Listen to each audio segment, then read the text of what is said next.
A murder motivated by alleged threats and a drunken night between cousins. We believe that this was just an alcohol-fueled incident between the victim and the suspect, in which an argument ensued and led to the stabbing. 42-year-old Isaac Gertemog is charged with murder along with a special allegation of possession or use of a deadly weapon in the commission of a felony.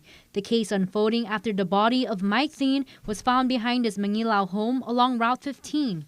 An elderly couple making the gruesome discovery on the morning of December 23rd. Guam Police Chief Stephen Ignacio confirms Thien and Gertemog are cousins. Gertemog had picked him up from East Agana Park that Friday. At which time the victim was heavily intoxicated.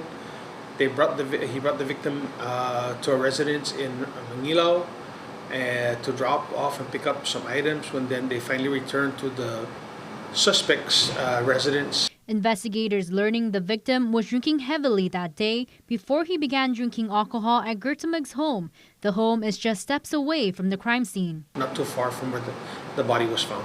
Authorities learned the two got into an argument. Gertemog allegedly telling police his cousin threatened to shoot him, adding he got a knife to defend himself. In which the suspect is believed to have stabbed the victim.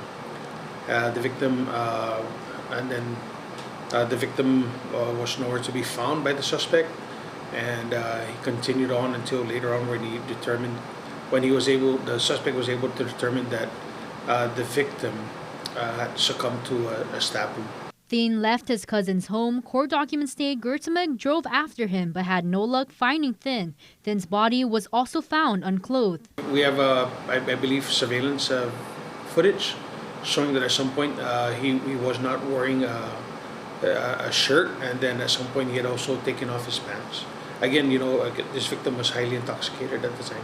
Investigators confiscated several knives from Gertemog's home. One of the knives, the chief says, is believed to be the murder weapon, but it took 10 days before police made the arrest, and at no point did authorities alert the community of a suspect at large. In our initial response to the scene, there was no indication of any foul play.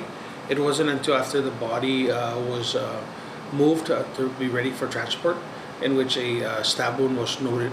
So at that point, we didn't activate the criminal investigation section. Thien's death has been ruled a homicide. An autopsy confirmed he was stabbed in the abdomen. Matsuki Hirayama, KUAM News.